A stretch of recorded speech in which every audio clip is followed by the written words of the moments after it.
안녕하세요, 여러분. 한국어 능력 시험 20번째 수업입니다. ini adalah materi ke-20 untuk persiapan ujian TOEIC. 우리 오늘 연결어미를 공부하겠습니다. Kita bakal belajar 연결어미 atau kata sambung dalam bahasa Korea. 첫 번째 연결어미는 그래서. 그래서는 이유나 원인을 말할 때 사용합니다. 그래서 kita pakai atau kita gunakan ketika mengatakan penyebab atau alasan, ya, wonin penyebab atau alasan dari kalimat yang ada di depan. Jadi akan ada kalimat depan sebagai penyebab atau alasan dan kalimat belakang adalah situasi yang terjadi. 오케이. 자, 1번. 갑자기 날씨가 추워졌습니다. 그래서 감기에 걸린 사람이 많습니다. 지금 상태는 untuk kondisi saat ini 감기에 걸린 사람이 많습니다. Orang yang terkena flu itu banyak. 왜요? Kenapa? Apa penyebabnya? 갑자기 날씨가 추워졌다고 해요. Karena katanya tiba-tiba cuacanya itu jadi dingin. 춥다, dingin, jadi 추워지다, menjadi dingin. 네, 그래서 jadi atau maka dari itu atau sehingga. sehingga banyak orang yang terkena flu. 그 다음은 어제 지갑을 잃어버렸어요. 그래서 오늘 새 지갑을 살 거예요. 네. 이 사람은 오늘 새 지갑을 살 거예요. Dia hari ini bakal membeli dompet baru. 왜요? Kenapa? Karena kemarin dia kehilangan dompetnya. 네, 그래서 jadi saya membeli dompet baru hari ini. 자, 그다음은 내일 등산을 할 거예요. besok saya akan mendaki gunung. 그래서 maka dari itu 오늘 킴밥을 준비해야 해요. Hari ini saya harus menyiapkan atau menyediakan kimbap. 네, kenapa? Karena alasan atau penyebabnya adalah besok mau dibawa buat naik gunung gitu. 자, 그럼 여러분은 그래서를 넣을 수 있는 문장을 고르십시오. Jadi akan ada tiga tiga ini ya, tiga kalimat. 서울은 지하철이 편리해요. 버스도 편리해요. Ini harusnya kepisah ya. 네. terus 옷이 너무 비쌌어요. terus 못 샀어요. 언니는 키가 커요. 나는 키가 작아요. 교실이 추워요. 숙제를 했어요. Jadi antara kalimat depan sama belakang ini kira-kira manakah yang bisa kita pakaikan kata sambung 그래서? silakan kalian pilih dan buat kalimatnya. 자, 그다음은 두 번째 연결어미는 그런데입니다. 그런데는 반대를 말할 때 사용합니다. Ketika kita menyatakan lawan atau kontras. Kalau dalam bahasa Indonesia diartikan tetapi. Jadi kalimat depan sama kalimat belakang itu berlawanan predikatnya. Contoh, 형은 키가 커요. 저는 키가 작아요. kontras gitu ya. Jadi pakai 그런데. 형은 키가 키가 커요. 그런데 tetapi sayanya 키가 작아요. sayanya badannya kecil. 네. 그리고 어제 본 드라마는 재미있었어요. 네. terus kalimat selanjutnya berlawanan. 오늘 본 드라마는 재미없어요. ini 재미있다. 근데 이거는 재미없다. 그래서 그런데 maka dari itu pakainya yang 그런데. 어제 본 드라마는 재미있었어요. 그런데 오늘 보는 드라마는 재미없어요. 네. Selain kontras, dia juga bisa menyatakan 배경 atau latar belakang. Jadi ada sesuatu yang melatar belakangi kondisi yang terjadi. Contoh, 전화가 왔어요. Ada situasi di mana dia menerima telepon atau telepon masuk. Pada saat apa? Pada waktu itu, 자고 있었어요. Saya sedang tidur. Ya, situasi latar belakang ketika terjadi telepon masuk adalah ketika dia sedang tidur gitu ya.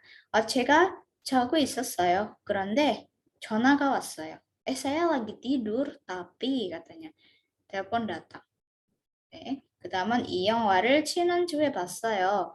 saya menonton film ini pekan lalu. 그런데 재미있었어요. Tapi seru katanya. Nah, latar belakangnya dia menyatakan seru adalah karena dia sudah pernah nonton pekan lalu gitu. Kemudian yang ketiga bisa juga dimaknai dengan pergantian topik untuk topik baru gitu ya. Bisa diartikan sebagai kayak ngomong-ngomong gitu. Contoh, 책을 빌려줘서 고마워. makasih ya udah pinjemin aku buku. 그런데 어제는 왜 학교에 안 왔어요? Nah, kan nggak nyambung ya. Pertama dia bilang makasih tentang buku. Terus ganti topik, kenapa kamu nggak datang kemarin ke sekolah gitu ya, topik baru. Nah, jadi bisa diartikan kayak, makasih ya kemarin udah pinjemin buku, tapi ngomong-ngomong, kenapa kamu kemarin nggak ke sekolah gitu. 네, 어제 말씀하신 일은 다 끝냈습니다. kemarin saya sudah menyelesaikan semua pekerjaan yang dikatakan oleh atasan gitu ya. 그런데 tetapi 다른 문제가 생겼습니다. Tapi ada masalah baru katanya atau ada persoalan baru. Beda topik. Ini topik dia menyelesaikan pekerjaan, ini topik ada masalah baru yang muncul. Kemudian untuk fungsi yang pertama dan kedua, kita bisa aja menyingkat keronde ini menjadi bentuk nende. Kalau disingkat jadi nende, dia menjadi satu kalimat, bukan dua kalimat terpisah. Contoh, 작년에 영화를 갔어요. 여행을 갔어요. 그런데 올해는 못 갔어요. Ini kan pernyataan kontras ya. Kontras. Jadi saya tahun kemarin liburan, tahun ini nggak liburan gitu. Nah, kalau disatuin, gatnya langsung pakai nende. Ayo oyonya dihilangin. Jadi kan nende 올해는 못 갔어요. Tahun kemarin saya liburan, tapi tahun ini saya nggak bisa pergi liburan. Jadi bisa disingkat. Kemudian untuk fungsi satu, ketika menyatakan kontras atau lawan dari kalimat depan dan belakang, bisa juga kita ganti gerondenya dengan 그렇지만 atau 그러나 atau 하지만. 네, 세 가지는 다 똑같아요. Sama semuanya artinya ya. Jadi nggak usah bingung, Sim apa bedanya? Kapan pakai 그렇지만, kapan pakai 그러나? Nggak ada ketentuan. Jadi kalian boleh pakai kapanpun atau ganti kapanpun semau hati. 네. contoh 한국어 사전이 비싸요. 그런데 tetapi 영어 사전이 싸요. 그렇지만 영어 사전이 싸요. 그러나 영어 사전이 싸요. Hajiman 영어 사전이 싸요. Kalau 그러나 ini biasanya lebih sering dipakai di bentuk tulisan, bahasa tertulis ya. 다음 보겠습니다. 자, 세 번째는 그렇지만, 그러나, 하지만. Tadi yang barusan aja disebutin.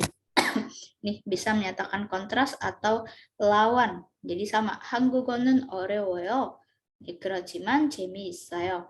Predikatnya beda ya. 어렵다, 재미있다. Kan berlawanan. Nggak serasi gitu ya. Terus bisa diganti 그러나 재미있어요. 하지만 재미있어요. Terus tiga bentuk ini karena sama-sama menyatakan kontras atau ada jiman di belakangnya, maka bisa aja langsung disingkat jadi jiman. Contoh gimana? 그렇지만 매워요. 그러나 매워요. 하지만 매워요. Sama kayak 그런데 yang bisa disingkat jadi nende, tapi bakal mengubah yang awalnya dua kalimat jadi satu kalimat. Nah, ini sama. 김치는 맛있어요. 하지만 매워요. Tinggal ditambahin jiman di predikat kalimat depan. 김치는 맛있지만 매워요. Kimchi itu enak tapi pedas. 네, 다음 보겠습니다. 자, 네 번째 연결 어미는 그리고. 그리고 ini fungsinya untuk menghubungkan dua kata benda atau kalimat. Jadi kalau hagu, irang, wa, gua itu kan bisa menghubungkan kata benda aja, tapi nggak bisa menghubungkan kalimat. Sedangkan keriku bisa menghubungkan kalimat depan, kalimat belakang, dua kalimat yang saling berhubungan atau berurutan. contoh, 하나 씨는 춤을 잘 춰요. 노래를 잘해요. Sama-sama dalam konteks positif atau menyatakan kepandaian melakukan sesuatu. Jadi bisa disambung dengan keriku. Kalau di dalam bahasa Indonesia diartikannya bisa kayak juga, dan, atau lalu. Jadi, oh Hanashi itu pandai nari loh, dan juga dia pandai menyanyi. Atau lalu dia pandai menyanyi. Nah, 토이 씨는 예뻐요. 그리고 진절해요. 토이 ini cantik dan juga dia ramah. 생일 때 책, 꽃, 그리고 시계를 받았어요. Pada saat ulang tahun saya menerima apa? Buku, bunga, dan jam tangan. Kemudian seperti yang saya sebutkan barusan bisa mengurutkan waktu kejadian. Kegiatan sesuai dengan urutan waktu terjadinya. contoh, 아침에 일어나면 먼저 물을 마셔요. Pada saat kamu bangun di pagi hari, pertama-tama minumlah air. 그리고 세수를 해요. Kemudian cucilah wajah atau basuhlah muka. Nah, urutannya berarti dari 먼저 물을 마셔요. 그다음은 세수를 해요. Kemudian, 고향에 가면 우리 집에 갈 거예요. Kalau saya pergi ke kampung halaman, saya akan pergi atau pulang ke rumah. 그리고 친구들을 만날 거예요. Kemudian saya akan bertemu teman-teman. Jadi urutannya yang bakal dia lakukan adalah pertama 집에 갈 거예요. 그다음은 친구를 만날 거예요. Oke. Lalu ada 어제 숙제를 했어요. Kemarin saya mengerjakan PR. 그리고 잤어요. Jadi yang dia lakukan kemarin pertama-tama adalah mengerjakan PR, habis itu tidur. Jadi bukan tidur dulu bangun baru ngerjain PR, bukan. Ya. Nah, untuk fungsi urutan waktu ini kita bisa ganti dengan bentuk go aja. Disingkat ya. Kalau disingkat yang awalnya 2 kalimat dijadikan 1 kalimat. Sama, go-nya bakal ditempel di predikat kalimat depan. Contoh, 친구와 같이 영화를 봤어요. Saya menonton film bersama dengan teman. 네, 그리고 밥을 먹었어요. Kemudian saya makan. Ya. Nah, go-nya ditempelkan di ini, 봤어요, tapi bentuk netralnya aja. Bukan past tense atau future. contoh, 친구와 같이 영화를 보고 밥을 먹었어요. Sama artinya, saya nonton film bareng teman dan makan, atau kemudian pergi makan. 자, 그럼 여기 어휘는요, untuk kosakatanya 여러분 프림으로 어휘를 배우세요. silakan pelajari kosakatanya dari gambar ya. Ini pertama ada musim. 여러분 계절을 다 알고 있으니까 karena kan udah paham semua untuk musim ya, saya rasa. Jadi bisa lihat aja gambarnya. Kemudian, nah ini yang mau saya jelaskan sedikit. Pada siang hari terdapat apa?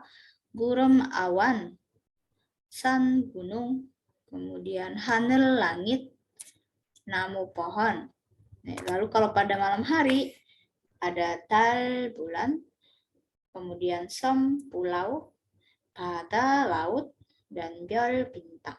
Selebihnya kalian lihat ini gambar hewannya bisa ditebak ya hewan apa aja. 자, 그럼 여기까지고요. 질문 있으면 물어보세요. 감사합니다.